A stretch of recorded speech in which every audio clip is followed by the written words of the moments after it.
안녕하세요. 백서방TV입니다. 이번에 2박 3일간의 국내 여행으로 통영과 거제에 다녀왔습니다. 여행 일정은 첫째 날은 통영의 명소 이순신공원, 동피랑마을, 통영 케이블카, 다라공원 낙조를 둘러보고, 둘째 날은 거제도의 명소, 외도 보타니아, 바람의 언덕, 신선대, 합동 흑진주 몽돌해변, 매미성, 그리고 마지막 셋째 날은 다시 통영의 명소, 통영창량역, 통영충렬사, 통영3도 수군통 제형을 탐방한 후 귀경하는 일정입니다. 서울 잠실에서 새벽 5시에 출발해서 첫 번째 방문지 이순신공원에 10시 반경 도착했습니다. 이 공원에서 바라보이는 바다가 임진왜란 당시 한산대첩의 전투를 치렀던 현장이라고 합니다.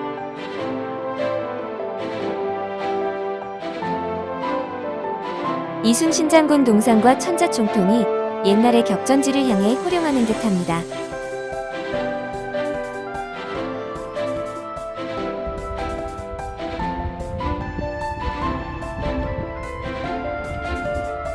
경관이 빼어난 바닷가에는 걷기 좋은 데크 탐방로가 있습니다.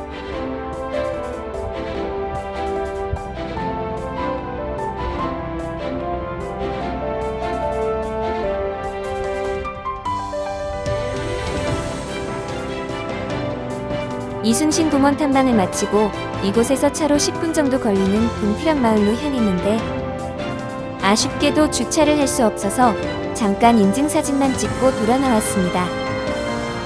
이곳엔 데이트하는 젊은이들이 많이 눈에 띄었습니다.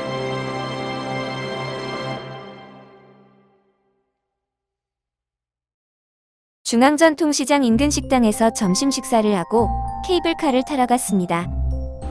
중앙시장에서 케이블카까지는 차로 15분 정도 걸립니다. 통영 케이블카는 곤돌라형의 케이블카인데 약 2km 거리를 10분 정도에 올라갑니다. 아름다운 한려수도 조망을 위해 역사 옥상 전망대에서 봐도 좋겠지만 저희는 미륵산 정상까지 올라갔습니다.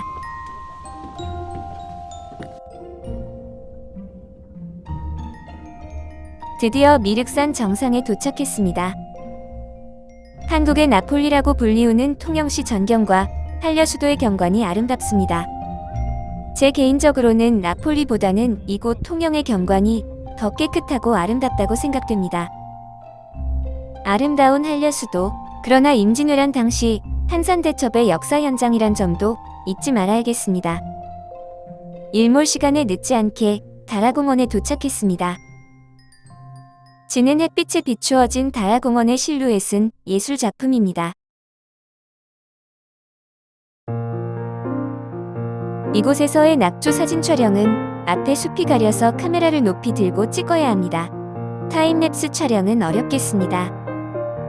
주차장으로 내려와서 타임랩스 촬영을 시도해 보았습니다. 역시 앞에 숲이 너무 많이 가립니다. 오늘은 구름이 좀 많아서 아름다운 낙조는 볼 수 없었습니다. 오늘 점심과 저녁에 방문했던 중앙시장 주변 풍경입니다. 통영에는 굴, 멸치 등 해산물도 유명하지만 꿀빵도 유명한 아이템입니다. 도로변에 꿀빵 상점들이 많이 있습니다. 우리는 멸치 한 상자를 사고 달고 맛있는 꿀빵도 맛보았습니다. 중앙시장 주변의 야경도 볼만합니다. 2박 3일 여행 일정 중 숙박은 통영 도남동 해변에 있는 한 호텔에서 이틀간 묵었습니다.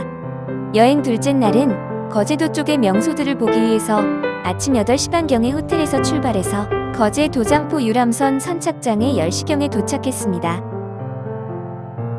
배는 10시 30분에 출발하는 배인데 거제 해금강을 둘러보고 외도 보타니아를 관광하고 돌아오는 유람선입니다. 배가 출발하자 동시에 갈매기들이 따라붙었습니다. 이 지역 갈매기들의 일상인 모양입니다. 기암괴석이 하늘로 치솟아 경관이 장려하고 그 모양이 천태만상의 만물상을 이루어 금강산 해금강에 버금간다는 거제 해금강의 절경이 눈앞에 펼쳐집니다. 조랑말을 타고 두꺼비 바위라고 부르고 있습니다. 해금강 주변을 한 바퀴 돌아 외도에 도착했습니다.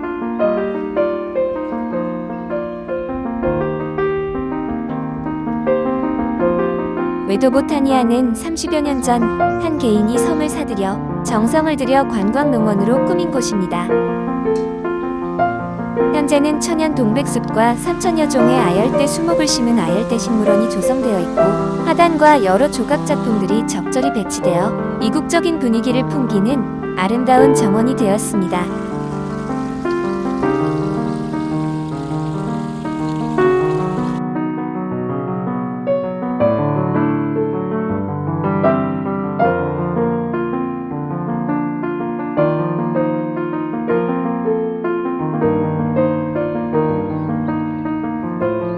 해금강 선상 관광과 외도보타니아 관광에는 약 3시간이 소요되었습니다.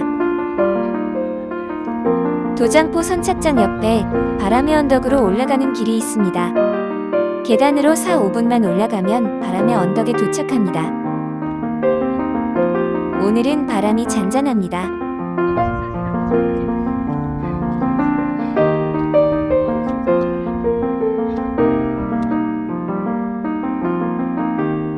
큰 풍차와 어우러진 바다 경관은 색다른 느낌을 줍니다.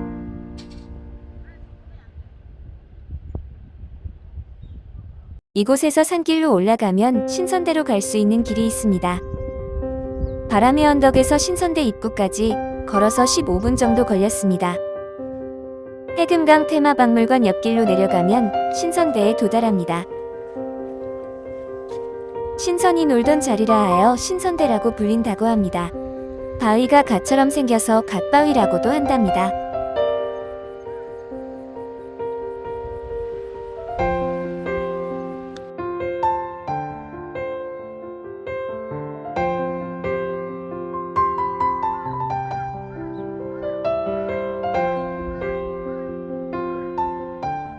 통영으로 돌아가는 길에 합동 흑진주 몽돌해변에 잠깐 들렀습니다. 해안가의 잔돌 위를 넘나드는 파도 소리가 아름답다 하여 우리나라 자연의 소리 100선에 선정되기도 하였다고 합니다. 해변에 가득한 동글동글한 돌 위에 그대로 앉아도 엉덩이가 아프지 않습니다.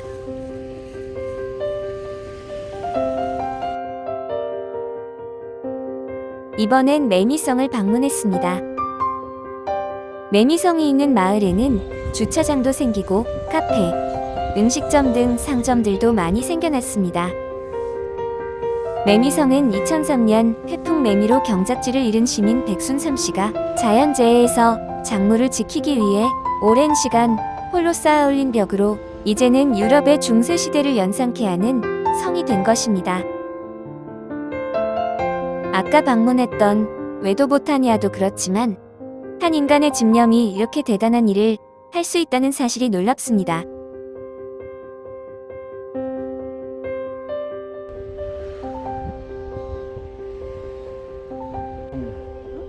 비밀 통로라고.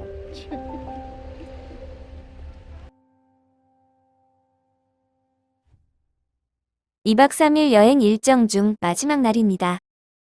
둘째 날 아침엔 구름이 많아서 볼 수 없었던 일출 장면을 마지막 날 아침에 호텔 베란다에서 보게 되었습니다. 비록 휴대폰 카메라지만 나름대로 타임랩스로 촬영해 보았습니다.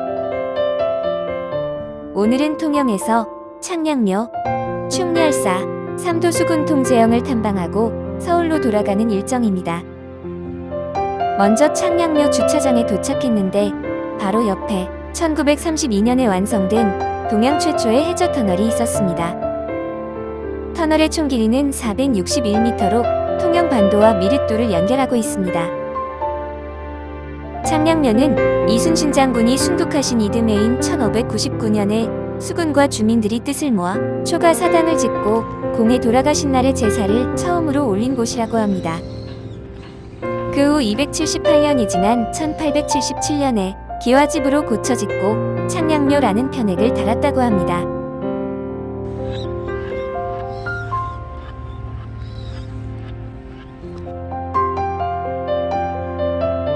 창량묘 앞에는 야경이 아름답다는 통영 운하가 있습니다.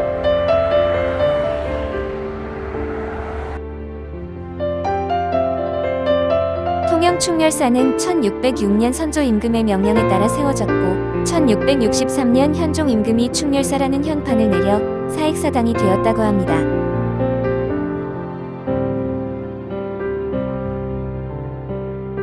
저 멀리 서피랑 공원에 서포루도 보이네요. 통영 삼도수군 통제영은 1604년부터 1895년까지 290년간 전라, 충청, 경상의 삼도수군을 지휘하던 본부였다고 합니다. 1998년에 사적으로 지정되어서 사라진 건물들을 복원하였습니다. 이곳에는 국보 제305호로 지정된 세병관이라는 목조 건물이 있습니다. 세병관에는 탐방객들이 신을 벗고 들어가 앉을 수 있도록 방석도 비치되어 있습니다. 사방이 탁 트인 넓은 마루바닥에 앉아 400여 년 전의 채취를 느껴봅니다. 세병관은 선조 임금 때인 1603년에 통제사인 이경준이 이순신 장군의 공로를 기리기 위해 세운 건물입니다. 이곳은 통제사가 통제영 군무를 보는 집무실입니다.